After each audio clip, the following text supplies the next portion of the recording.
Hello, this is Samson Sketchbook, illustrated by Jill, Mockingbird Me.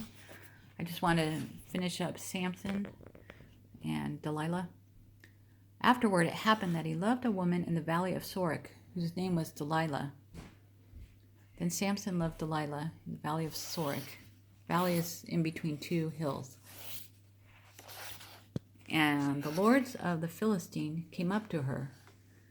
So Delilah and the Philistine lords and said, "Entice him and find out where his great strength lies, and by what means we may overpower him, that we may bind him to afflict him. And every one of us will give you 1,100 pieces of silver." Let me read that again.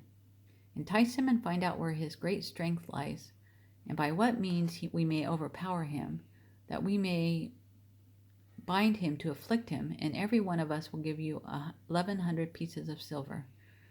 So 1,100 pieces of silver are yours if you find out where his strength comes from.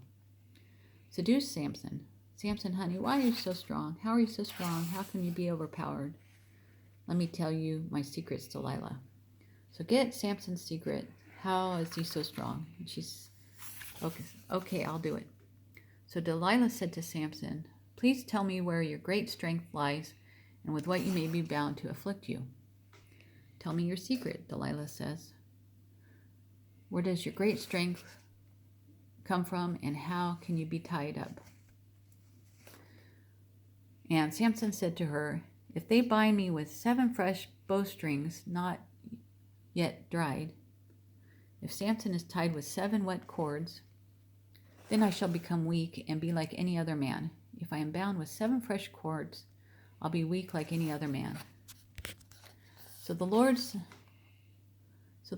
of the Philistines brought up to her 7 fresh bowstrings, yet not yet dried.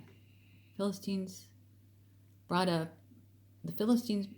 brought up the wet strings to Delilah, and she bound him with them.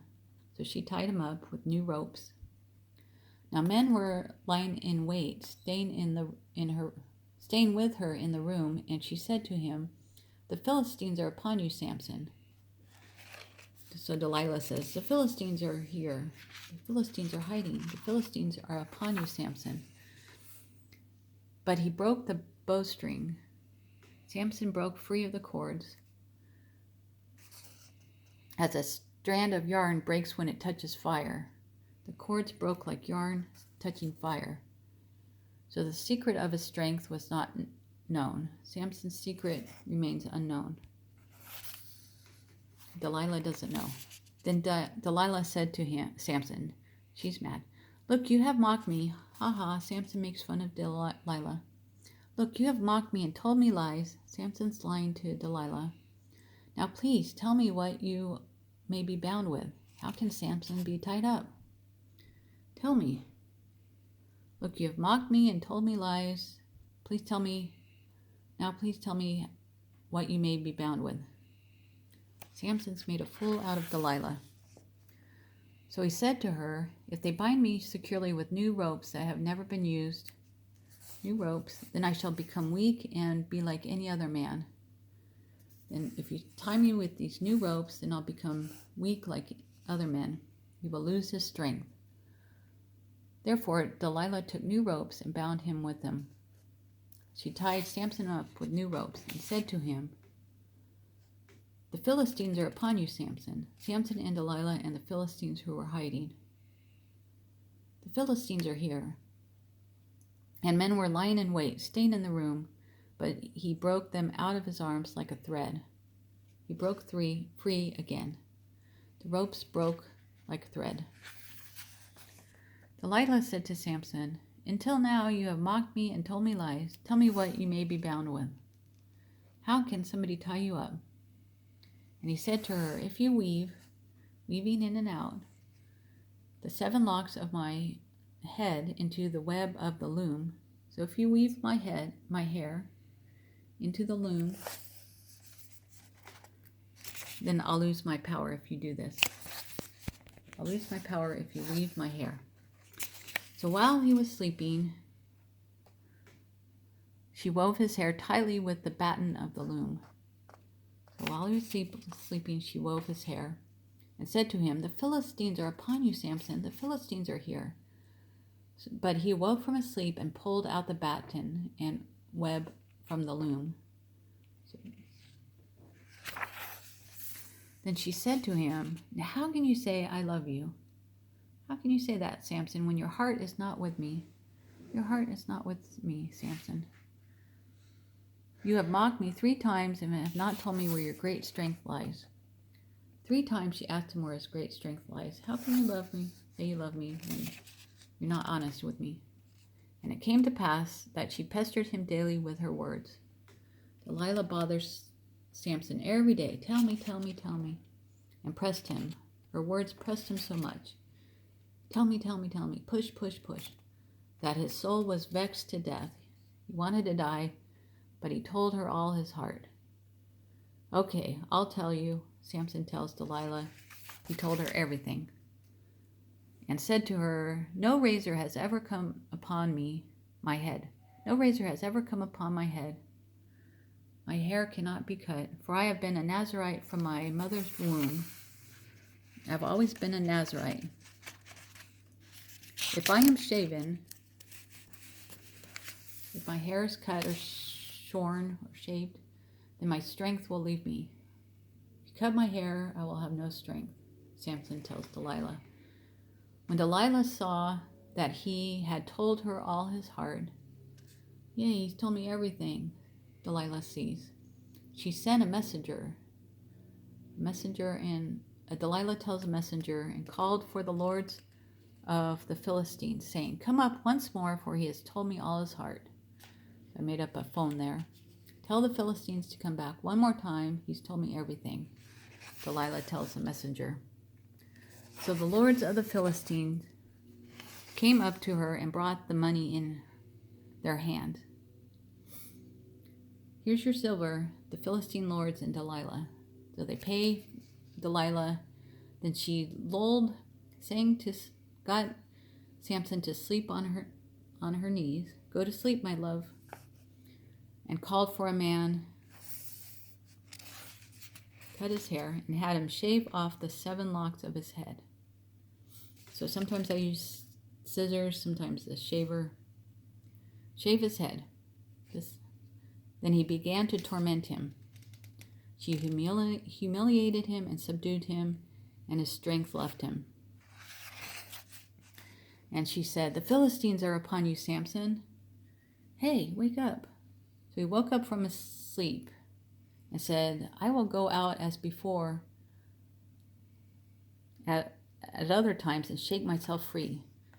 I will go out as before at other times and shake myself free. Samson will escape like he always does." That's what he thinks. But he did not know that the Lord had departed from him. He didn't know he's got the short hair. God had stopped helping Samson. Then the Philistines took him. The Philistines grabbed him, put out his eyes, and brought him down to Gaza. Samson goes down to Gaza. They bound him with bronze fetters, so bronze metal chains. Bronze has copper in it. This metal that is a brown color. So they didn't tie him up with ropes, but with metal, bronze metal. And he became a grinder in the prison. He ground the grain.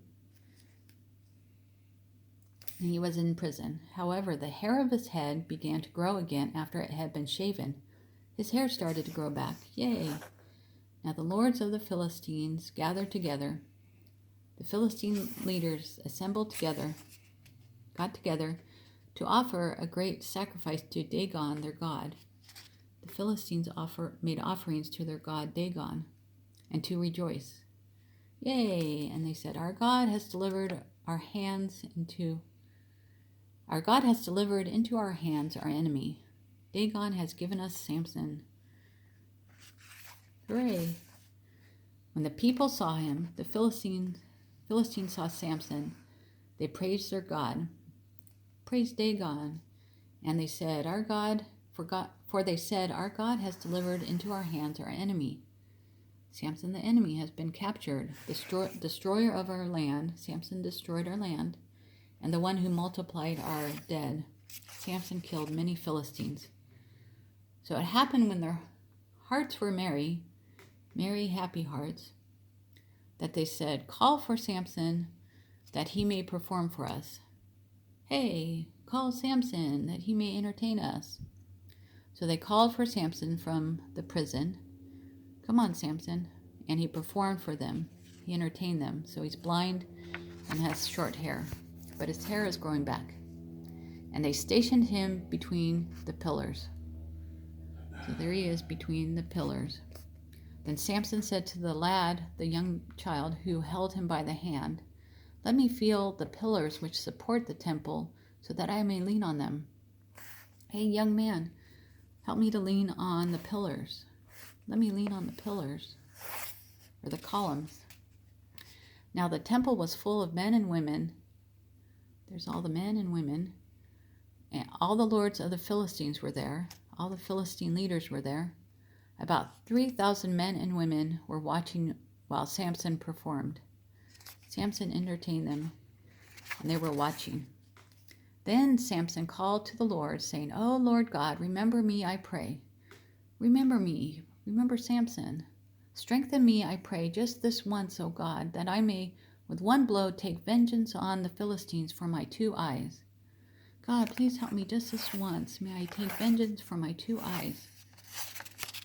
And Samson took hold of the 2 middle pillars which supported the temple, and he braced himself against the temple, and he braced himself against them, one on the right and the other on the left. He went to the central pillars, one on his left and one on his right, and then Samson said, "Let me die with the Philistines." And he pushed with all his might. Push, push, push. Push, push, push. Push the columns. And the temple fell on the lords and all the people who were in it. Everyone died.